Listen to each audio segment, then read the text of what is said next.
There we go. And also just to say that, yeah, this session doesn't form any part of our assessment of the applications. People don't have to come to the information session. I'm not making a note of who asks what or who's here. It's just a talking opportunity, basically. So yeah, please feel free to make use of it, but don't feel like it's part of any sort of assessment process, because it isn't. Great, so if everyone's happy, I'll just sort of crack on and give you a bit of background about the Streets Apart project and why we're doing this. So yeah, Streets Apart launched this artist call out because we want to work with artists and with our communities to create 3 new artworks which take inspiration from the stories and the history of King Street in Wigan. You may know lots about the history of King Street in Wigan, you may know very little, and there are a lot of resources that already exist that we can share with you to help you understand that a bit more if the answer to that is little. But we're really excited into delving into basically the histories and stories that exist on that street. The artworks that we're commissioning in this round are to be realised and made between November this year and March 2022, 4 to 5 months period of time. This is a 3-year project, so there will be 2 further rounds of commissioning after this year, and I'll talk a little bit about that in a bit. But these commissions mark the beginning of Streets Apart, and as I say, it's a 3-year cultural programme, and we're really looking to sort of celebrate diverse histories from King Street and imagine a new way of being on the street through artists and community-led projects. We're funded by Historic England, and it's a cultural project that runs alongside a really large-scale national project called High Street Heritage Action Zones, which you may have heard about.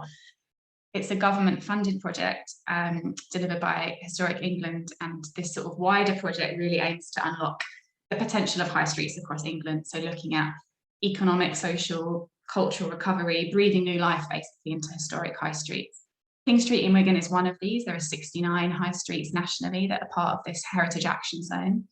And alongside this sort of development work, which in some cases involves sort of capital development work, there's also this cultural programme that's running alongside. So in the case of King Street, the sort of main Heritage Action Zone work, the really big change that I guess people will see on the street over the next few years is the restoration of the Royal Court Theatre.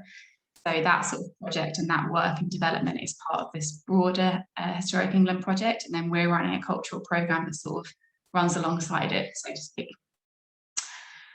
We devised Streets Apart as a consortium of Wigan and Lee-based organisations, and we're really on a mission basically to bring amazing, world-class cultural activity to King Street. The consortium is led by the Old Courts, who are an arts and community organisation based in Wigan. There's also leaders of local history and heritage societies on the group. We have youth workers, arts professionals, local pub and club owners, the council, and also an associate group of young people, teenagers, called the Creative Activators. So it's a really mixed, varied, super invested group of local people basically that are really passionate about the street and about making some change. As a consortium, we meet monthly, and we've met monthly or more regularly even than that since October last year to devise the project, submit the bid to Historic England, and now we're at this stage of getting into the delivery of it really, and most excitingly starting to work with artists. So between this year and between 2024, Streets Apart will commission and work with artists across 3 rounds of commissions, as I mentioned. So the first of these rounds was launched this week, and we'll be supporting 3 commissions between November this year and March next year. The second round, there's someone in the waiting room, I'll just let them in. The second round will launch in April next year and run over the course of a year, and that will be supporting 3 more commissions in that round. And then a final year-long commission will launch for an artist or a group of artists, and that will run from sort of March 2023 until February 2024. And over the course of this final year, we'll also be running a big street festival on King Street over a period of 4 days for the whole community to sort of come together on the street. And we imagine that this final commission in that last year will have a really strong presence as part of this festival, but we'd also love it if the other work that we've been commissioning in the years leading up to that also had a presence and was involved in that sort of street celebration festival in 2023. I'm sure some of you know King Street really well, but some of you may not. And King Street really is like the venue for this project. The activity is inspired by the street, but it's also happening on the street. So I thought I would just share a little bit about it in case people don't know about it. I'm going to just share my screen for a second. Bear with me.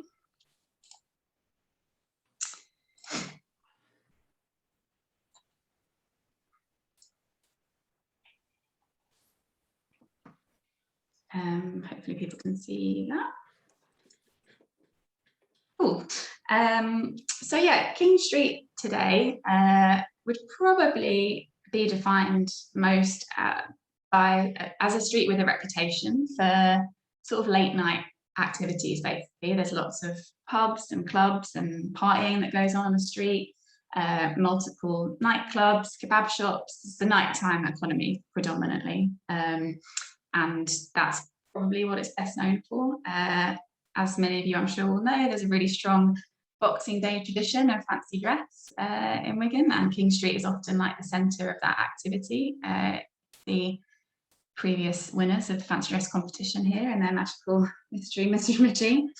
But I guess what may be lesser known or lesser noticed on a day-to-day basis is there is some amazing historic buildings and also stories on King Street.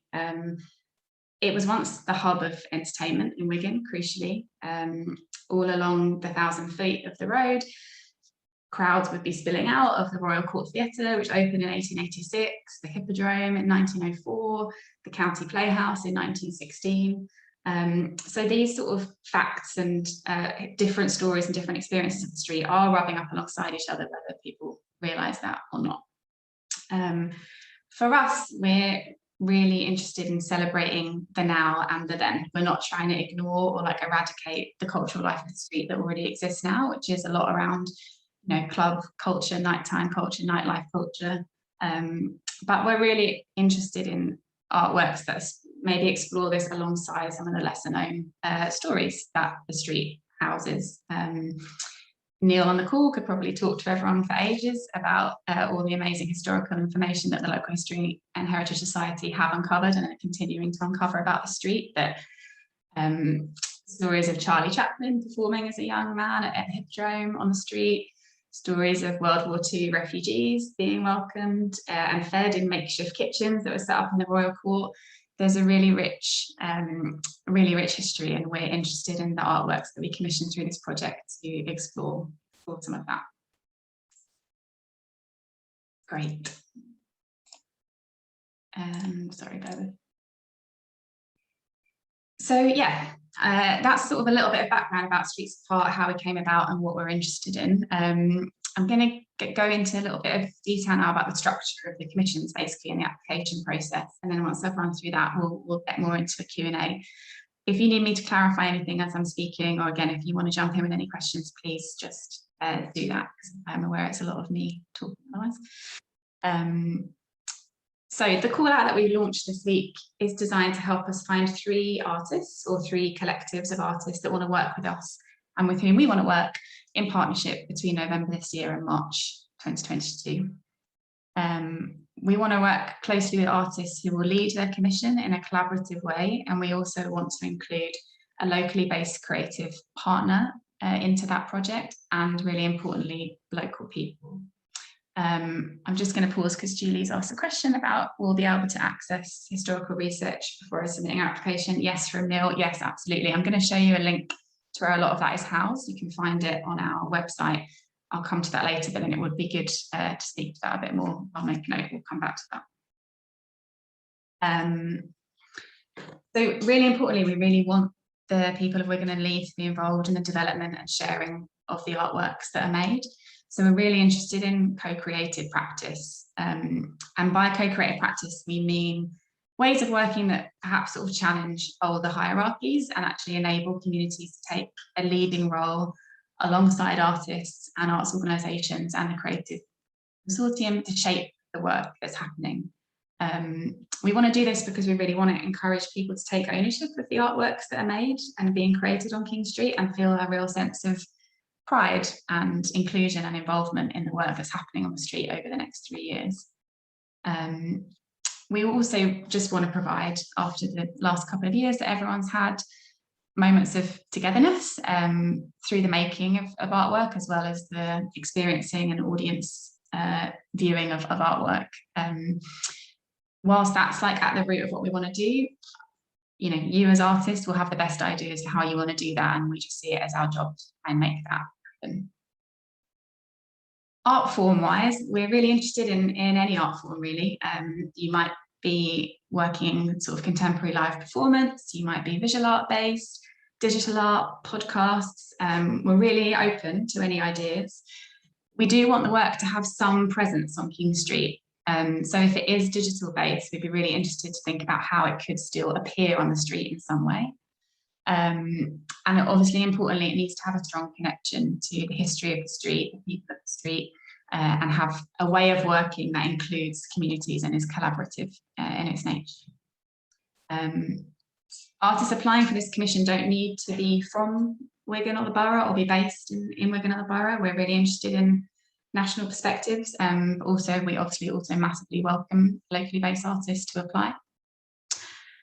To ensure that all the projects do have a really strong local connection, and also to encourage this idea of sort of working together across art forms and collaboration, each of the commission artists will be paired with a creative partner who is locally based, who'll work alongside the lead artist and the community throughout the project. As I say, this does not mean that the lead artist can't be from Wigan. It might just be that both artists end up being from Wigan. That's great. We would massively encourage borough-based artists to be applying for this. In the application form, which I'll speak about in a second, we are asking artists who are going for the commissions to share some ideas of the sort of complementary skills that they might be looking for in a local creative partner. You don't need to name who that artist is, but just an idea of what you might be looking for in partnership. And then we would sort of envisage going through a matching process, basically, once we've selected the 3 commissions to find that local creative partner. We'll talk about that a little bit more in a sec. As with most things, like, you guys will have the best and most exciting ideas for the project and for potential collaborations. But as an example, we would be interested in pairing a spoken word artist, that's their main practice, perhaps with a DJ who works really regularly on King Street, and that those artists could work together to develop a podcast, say, which gathers stories from people that have clubbed on the street, past and present. One example, you'll have much better ideas, but we're interested in that sort of partnering and collaboration that could happen with this sort of structure, basically.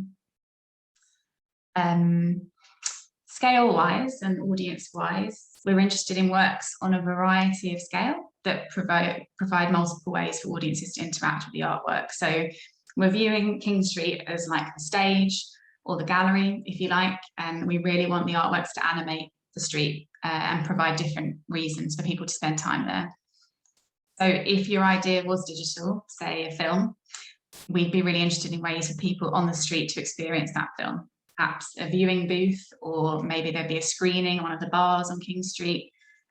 We're interested in the experience to happen on the street, even if it's digital as well.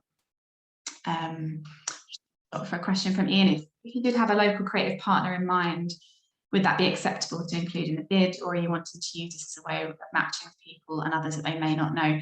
If you have someone in mind, you can definitely name them in the bid, absolutely, yeah. We'd really welcome that, but it's not a stipulation. Yeah. Great, yeah, so we're looking, as I said, variety of art forms, variety of scale, variety of audience experiences, and we'll try and use those 3 commissions to sort of create that variety in the programme. It might be that your artwork is visual and installed on the street for a period of time, or you might work in, you know, live performance, and it might just be that there's 2 or 3 opportunities for a live crowd to gather and experience over a number of events. All sorts of artworks are open and we're interested in. We do imagine that all of the artworks will be free for audiences to access. Julie, yeah, really important question. Does the local creative partner get paid too, or is their role voluntary? No, they're paid. Absolutely, yeah. Great. So we want to work with people who have the skills and experience of working with communities and in making a piece of art that is really sensitive and responsive to King Street and to the communities that use it or maybe don't use it. We're really interested in the artworks or commissions uncovering and sharing maybe untold stories or lesser known stories or perspectives, perhaps working with and championing the voices of people who might be typically underheard or underrepresented in public life. But we don't have a specific audience group in mind. This work is for everyone. It should be enjoyed by the whole community, and we're really interested in a really broad range of people experiencing and accessing this work over the 3 years. As we've got asked about before, there are some amazing resources available to the public and also obviously anyone who is applying about King Street that can be accessed through the Wigan Local History and Heritage Society website. They've created a whole brilliant section which really can guide you through the resources that are available. A link to that is on our Streets Apart webpage, and I'll bring that up in a second just to show you how you can access that. Just a word on access for the commissions themselves. I think when we're considering how the artwork will be accessed by the public, both in the making phase and the sharing phase, we will really prioritise access in our planning. And by access, I'm talking about physical access in line with the social model of disability and making sure that all sorts of people with all sorts of needs can access the work.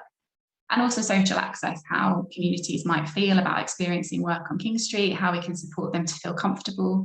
In our sort of research and planning of this project, a lot of people don't feel massively comfortable on the street because of the nighttime culture, and and so we're really aware of that, and we're not oblivious to that. We want to think about that as a challenge for us to work through over these 3 years.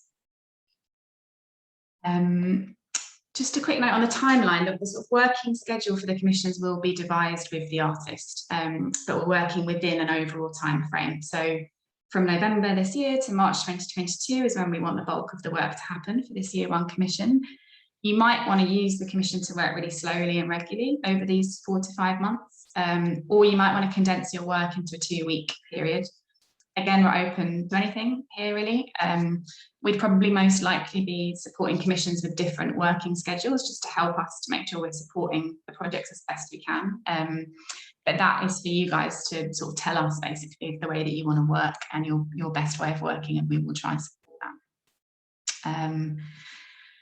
Even though that structure is flexible and we want to devise it together, we obviously have had to come up with a budget to sort of provide artists with. So as I set out in the call out, the commission has artistic fees attached of £4,500. The way that we worked that out was based on an average rate of pay of £150 a day for 15 days of freelance employment for 2 artists per commission. We're definitely open to proposals that suggest a different way of using that money. That was just a way for us to work out, okay, how much resource do we need to attach to this? So if you have a different proposal that pays a different number of people over a different number of days, that's really fun. In addition to the creative fees, then there's an additional cash budget that would be sort of managed with the artist and with me as the project producer. And this is to support artistic materials, sort of installation and mounting costs, if those are applicable to the artwork, travel and accommodation, and any access support for artists or for the community groups that you might be working with. And yeah, that will be designated in partnership between the artist and myself, and that amounts to, well, yeah, £2,750 roughly per commission. As I mentioned, yeah, each commission will then be partnered with a or another Wigan and Lee-based creative partner with complementary skills based on the needs of the project. So I gave a DJ as an example earlier. It might be that you want to work with a muralist or a dancer or a poet or someone with a similar skill to you or a different skill to you. This person will be recruited in partnership with you as a lead artist and then paid separately, so not out of that £4,500, but separately from the budget to work throughout the duration of the project. So they will be paid fully, ideally at a sort of similar or the same rate to the lead artist, and we'll work that out based on how many days is needed and their sort of rate of pay basically. All of the artists that we commission will be asked to participate in our evaluation and monitoring of the project. We'll probably task lead artists with some specific responsibilities in relation to this. So that might be sort of capturing basic information from community members that you might be working with, and then also sort of participating more widely in filming and photography and interviews and things you would normally expect with a project like this. In terms of staffing support for the artists, you'll be contracted by the Old Courts as the lead partner, and work closely with me as the project producer, and really close with the wider cultural consortium. And then also the sort of wider staff team at the Old Courts will be available for support with things like technical and production needs, installation support if that's applicable, and also just like workspace will be available. And yeah, the sort of matching of artist needs to resource will happen as the commissions develop. Great. So I'm going to talk then briefly just about the process of the application, and then we'll get on to questions. So at this stage, we're asking artists to submit an expression of interest. The application is really just designed to help us get to know you and your work, and then vice versa. Hopefully with this session, you getting to know a little bit more about us, just to make sure it feels like a good fit for both. We've asked you to outline your idea and a suggestion of the kind of practice you'd be looking for in a local partner and how you might work with them. And then we've also asked for some examples of your previous work and experience. I'll just share my screen again, just so that I can show you the application portal in case you haven't seen that.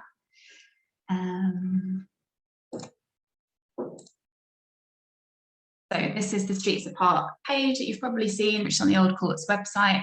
You can download the call out. A lot of the information I've just spoken through is there. And then scrolling down, you can, here's the portal link, apply now, which takes you through to this portal here, which is where you submit your application for us. So we asked for a little bit of monitoring information just so we can see who the opportunity is reaching.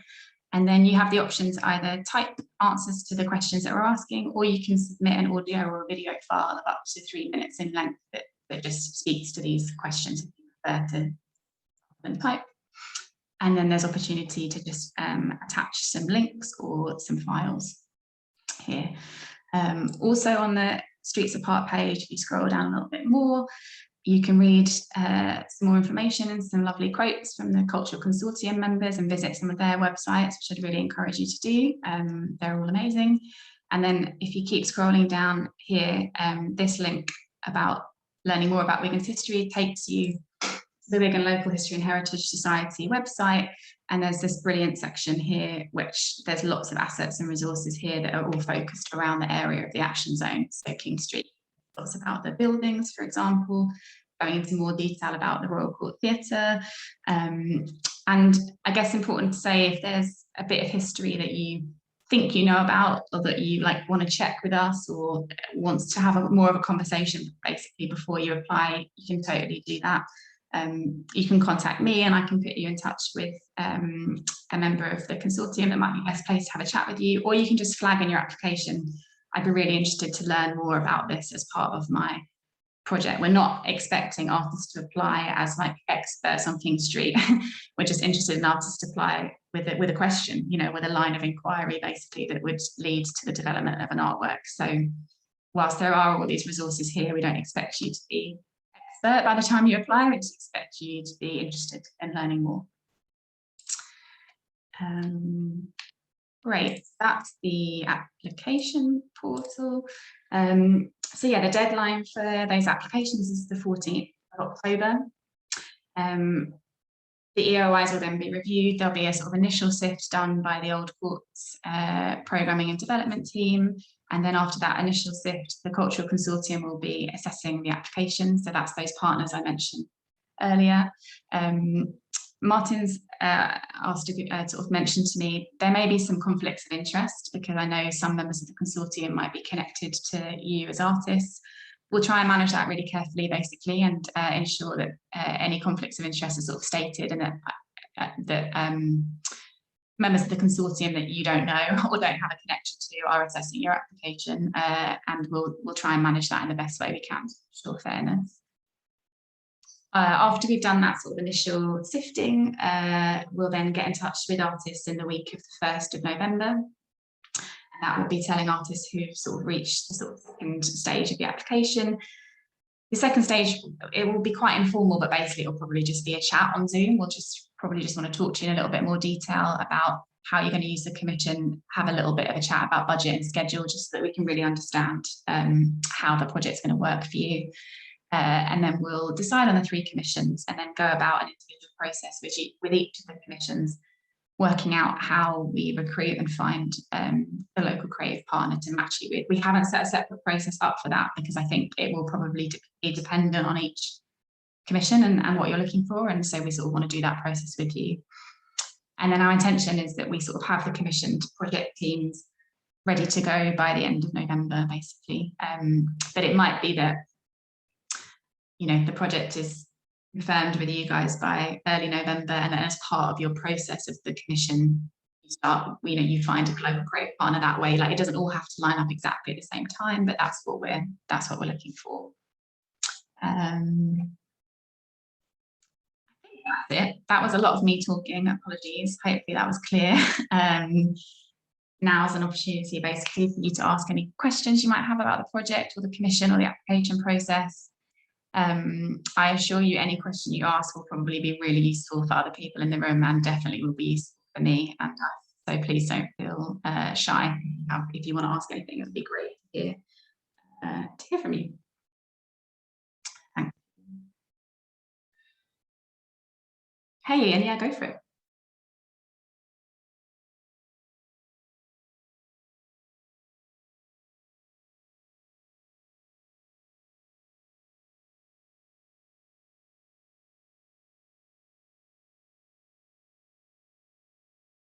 Yeah, so we wouldn't expect you to go off and do that by yourself. I think we probably would need you involved in that process, but Wigan Council sit on the consortium and are super supportive of the project. And we also have a local business owner who owns a couple of the bars and clubs on King Street. So we have a sort of initial buy-in. I'm not saying it wouldn't probably be without challenge if we were going to start to install stuff, but I guess we would sort of probably lead on the securing of permissions and licenses for you. And yeah, I think we want to be really ambitious with this project, so we wouldn't see, yeah, we would take that head on.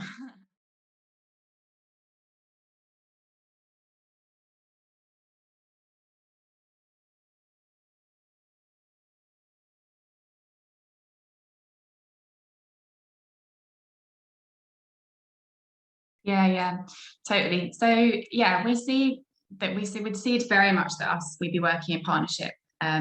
So definitely not the case that we sort of send you off your commission and then see you at the end. It will be a working partnership and also a using of the resources that exist across the consortium. So, you know, as an obvious point, the Old Courts has quite a lot of space because it's a large building. So if a resource that was needed was space to meet with the community group, like, yeah, we would be able to offer some of that, but also other consortium members might be able to too. For example, Nikki Varley, who's Deputy Head of Youth Work at Wigan Youth Zone, is on the consortium. And so it might be that it's really appropriate for the artist to go into the youth zone and do some of that work. So we're really interested in that offer and that spread of resources happening across the consortium and all the amazing, yeah, resource and expertise that exists there.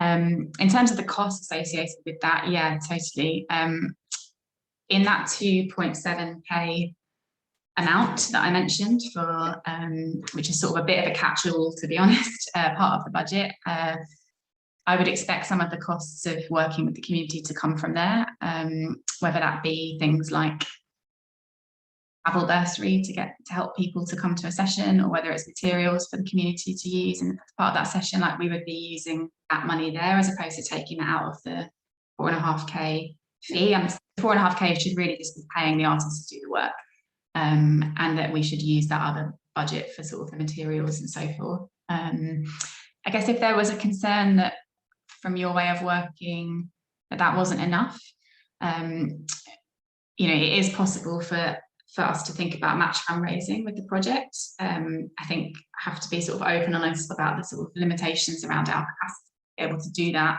But we could totally support an artist with that. If, for example, there was a wider project that you're working on, you feel like this commission would sit really neatly in it, we'd be massively supportive of either supporting an application process that enabled you to boost that budget and work in a better way.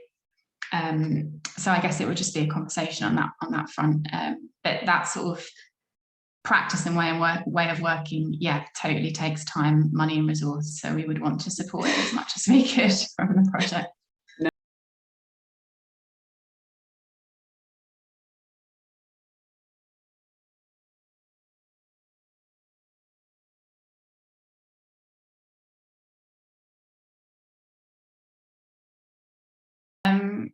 We don't have any sort of predetermined goals on that front, other than the fact that we are working over 3 years on the street, and we would obviously want to continue working beyond that. By the time this sort of discrete project is finished, the Royal Court Theatre will be open, and so we hope that the sort of these changes that will be happening on the street are sort of working alongside each other and over with a really long-term focus, basically.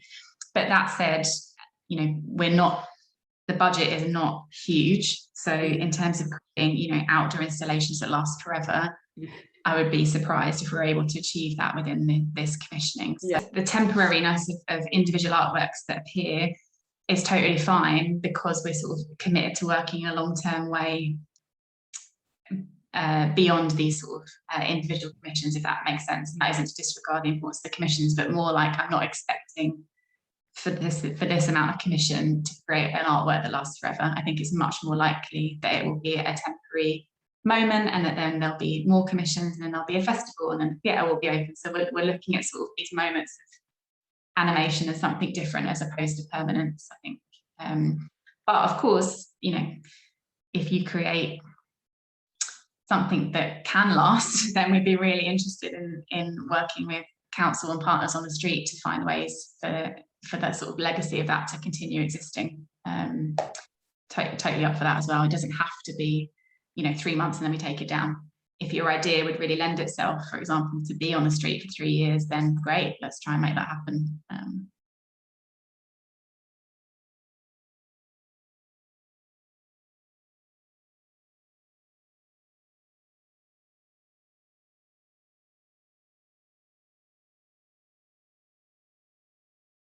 We're not going to like guerrilla attack private land with art, although that does sound quite fun, but we're not going to do that.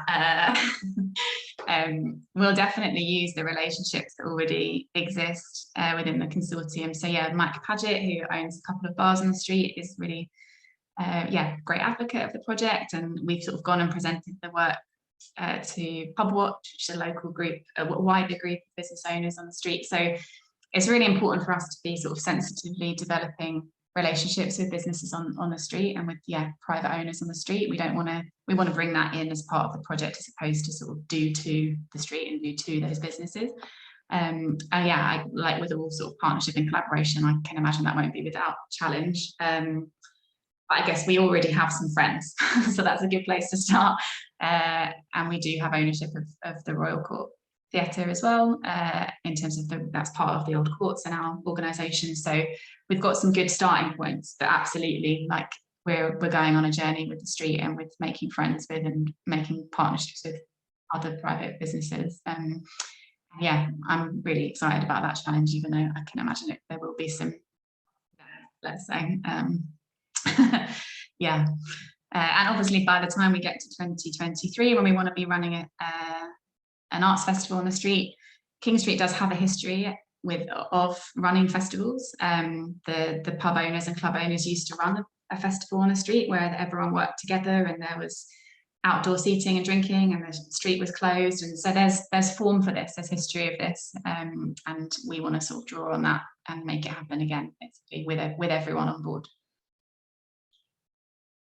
Yeah. Thanks for that, Neil. That's an important point.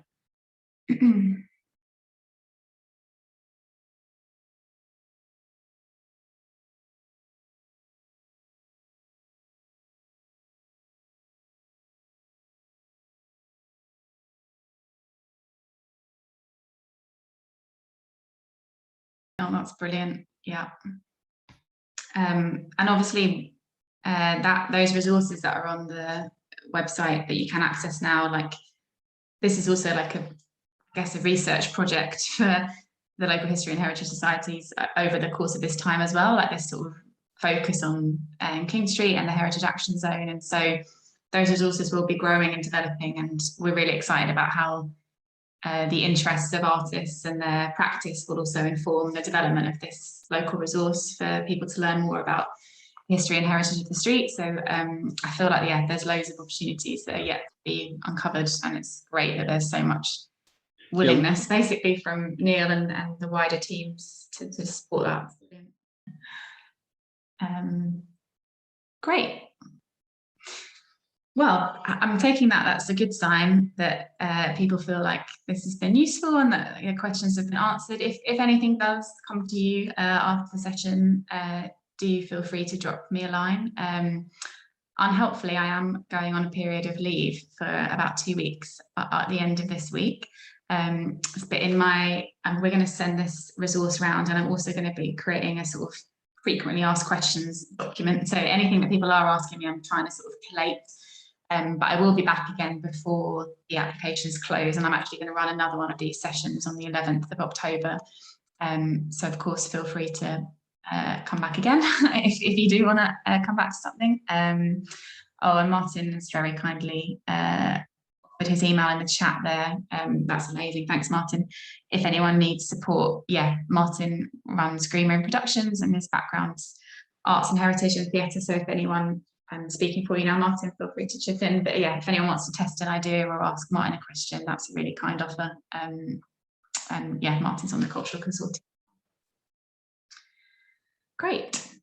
Well, thanks so much, everyone. I'll stick around in case anyone does want to ask any questions, but feel free to shoot off. Thank you so much for your interest in the project, and yeah, super excited to receive some applications. Yeah, thanks all. Have a lovely rest of your days and weeks.